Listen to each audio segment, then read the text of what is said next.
everyone. Today I'm going to present our work on mitigating malicious interference or jamming via subcarrier-level radio agility. This work is done in collaboration with AT&T and NEC Research Lab America.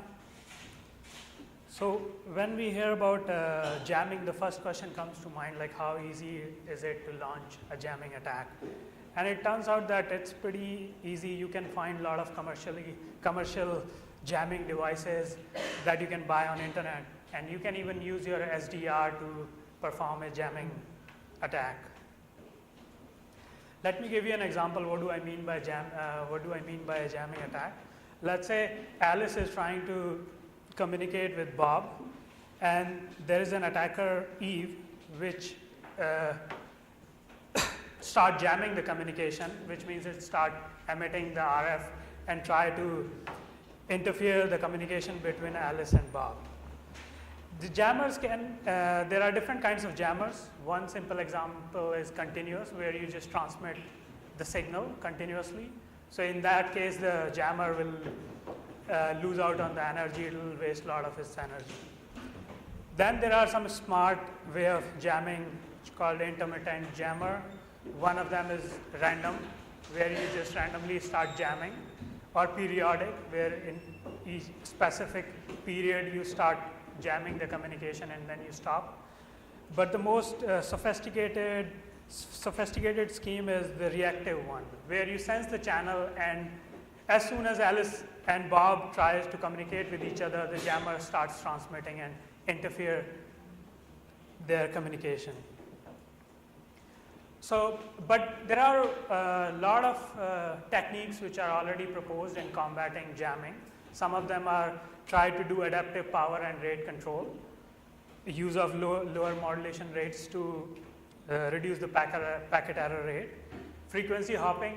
If you have multiple channels, then you can hop into different channels to avoid the jammer, and then DSS scheme, which is used for 802.11b. But the bottom line is that it's difficult to mitigate the impact, especially in case of a reactive jammer, and especially when jammer knows the MAC layer properties. It's hard to mitigate the effects. So in this work, what we are trying to do is we are trying to see if we can exploit OFDM in itself to combat jamming. So why OFDM? OFDM is the most widely used transmission schemes. It's used in 802.11a, G, N, LTE, WiMAX. So all of them are using it. And somehow you wanted this property or this thing to be used in conjunction with other schemes that are already proposed by other people. So it turns out that there is this thing called frequency selective fading, which we can use to actually mitigate the effect of a jammer. So what do I mean by frequency selective fading? So usually in OFDM, or orthogonal frequency division multiplexing, the whole channel, let's say you have 20 megahertz channel, this channel is divided into subcarriers. These are like equally spaced subcarriers. So what happens that when you transmit your data onto these using these subcarriers experience deep fading. For example, here these subcarriers are in deep fade. Their SNR is pretty low in comparison to these, which means that whatever data you are transmitting on these subcarriers, there will be a high bit rate, bit error rate. So what we are trying to do in this work is that somehow can we use this property in combating the jammer. Somehow we can use only the good subcarriers to transmit the data and mitigate this effect. But before that, first look at the effect of fading on jamming signal itself. So for that, we did a small measurement study where we used 3 nodes where Eve is the attacker, which is continuously transmitting, and Alice and Bob are just listening to what Eve is transmitting. So it's a 20 megahertz channel in 2.4 gigahertz band, 48 data subcarriers, 64 in total. And we, at Alice and Bob, we measured the received jamming signal to noise ratio, which is nothing but signal to noise ratio of attack or a jammer's signal. So which shows how strong the jamming signal is at Alice and Bob. Which means if the RGSNR is low, the effect of jammer is low on that particular subcarrier. So we looked at the fading profile of jammer signal at both Alice and Bob, and as you can see, there is enough fading on these subcarriers, and as you can see, some of these subcarriers are experiencing low RGSNR, which means they are not that much affected by the jammer as compared to some of the higher ones. So which means there is a scope that we can use these if we use these subcarriers to communicate, to send the data, that there are more chances that we will successfully transmit the bits on these subcarriers than the higher ones. We also looked at the fading profile of jammer at different receivers, and it turns out that it's not it's different at different receiver. So you can't just take fading profile of one receiver and use it in the whole network. So you need some, so if you want to use these good subcarriers to communicate your data, you need some sort of a feedback mechanism where you send these fading profile from a receiver to the transmitter. So you need some sort of a feedback mechanism. Then we looked at the variation of RGSNR, or the jammer's signal strength on over time. So the RGSNR values they change over time. So in order to figure out which subcarriers are usable and which are not, you need to track the channel, and you have to feedback this information more frequently. So we tried different feedback intervals, and it turned out that with feedback interval of 1 second, we can actually track the channel more accurately than other higher feedback intervals. So it's always, there is a trade-off between accuracy and overhead. So with these inferences, we design our system, which we call jamming interference mitigation scheme, and we have two versions. One is with power allocation, one without power allocation.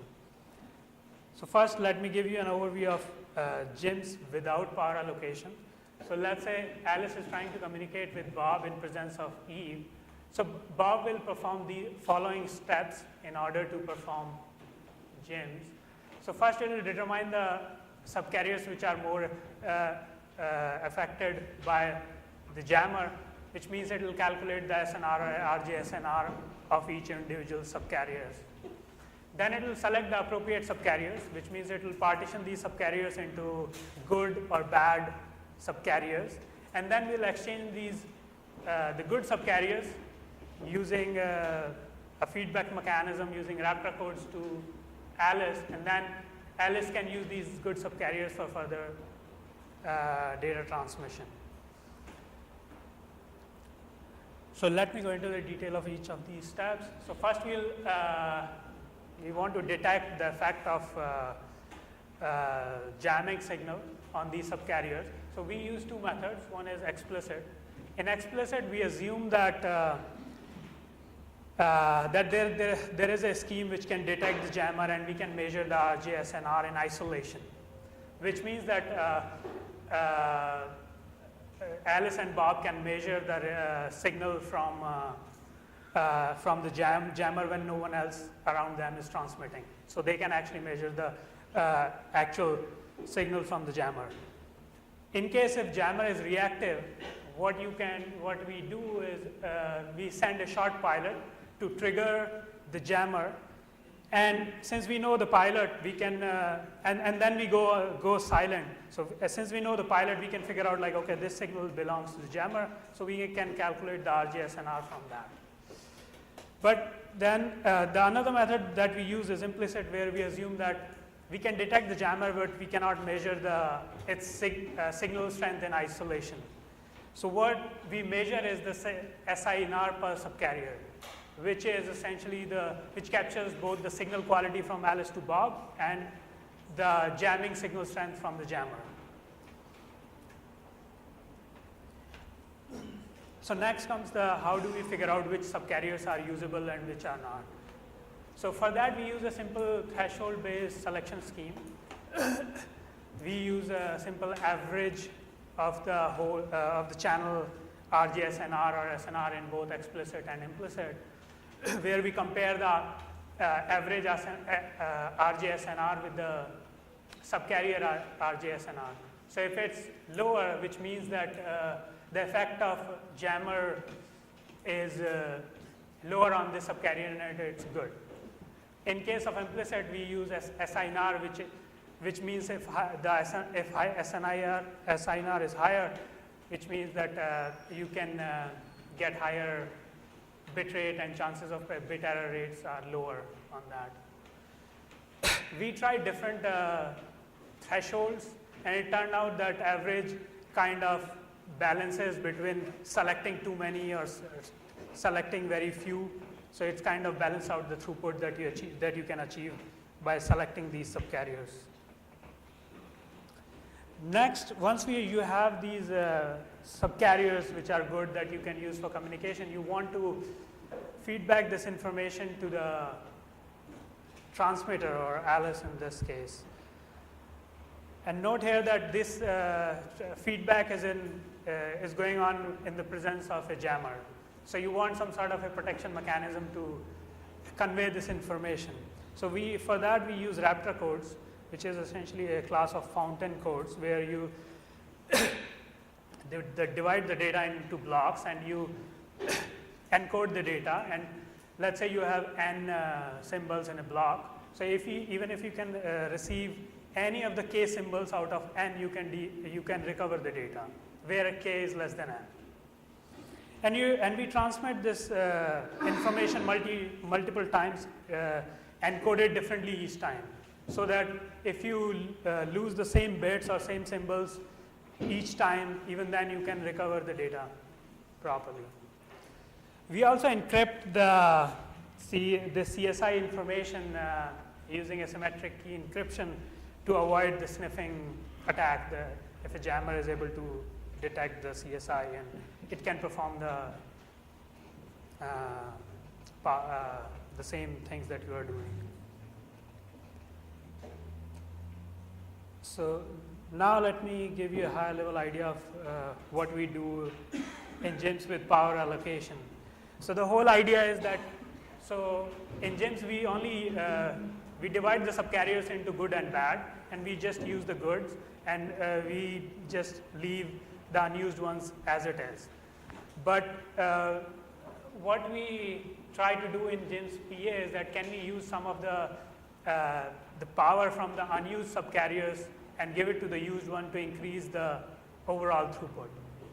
But it turns out that we can't reallocate all the power onto the good from the unused subcarriers, because there is some restriction in the 802.11 standard, especially 802.11n, where they say like that the maximum power that you can take or give to a subcarrier is 1 dB. And also if you do the power reallocation blindly, the attacker can figure out that, okay, there is something going on. So what we do essentially is that we formulate the problem as a throughput maximization problem, where we try to maximize the throughput by appropriately selecting the subset of subcarriers and the appropriate modulation for them with a optimal power allocation strategy. So in this optimization, for the optimal scheme, the number of choices that you have are exponential. So what we do, we propose a heuristic that runs in a polynomial time, and due to time constraint, I'm omitting the details of the algorithm, but you can refer to the paper. So next we evaluate GIMPs and GIMPs PA on our experimental test bed to look at the performance. So we implement GIMS and GIMS PA on our Warp platform. For comparison, we use a standard scheme which utilize all subcarriers in case of jamming. We modified the transmitter to perform subcarrier power reallocation. And we also implement the encoding and encryption of ACKs using Raptor and AES. The results are averaged over, we tried different topologies and multiple runs. So first we look at the implicit versus explicit detection, where we do mitigation using where we can measure the RJSNR in case of explicit, while in implicit we just rely on the SINR. And it turns out that both these schemes were able to capture the fading of the jamming signal pretty accurately, and they both perform equally well. For CSI exchange, we wanted to look at the CSI exchange overhead, and here the metric that we use is number of retransmissions that you need to deliver a CSI packet.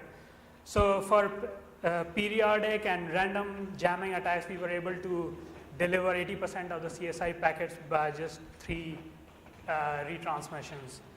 While in case of severe, or in case of continuous, which is more severe, we took around 6 packets to deliver 80% of the packets. Next, we look at the throughput under various topologies, where we varied the location of jammer and transmitter and receiver. And in case of, and this result is for continuous jammer, and we outperformed standard by up to 65%, and GIMS does that by up to 75% improvement. We also measured the throughput under different jamming strategies, and even in case of continuous, the GIMS PA outperforms standard scheme by up to 56%. So to conclude, jamming signal experience differing level of fading across the subcarriers, and we can use these relatively unaffected subcarriers to actually achieve some reasonable throughput. And we implement GIMS and shows that actually you can provide much higher throughput than the standard schemes.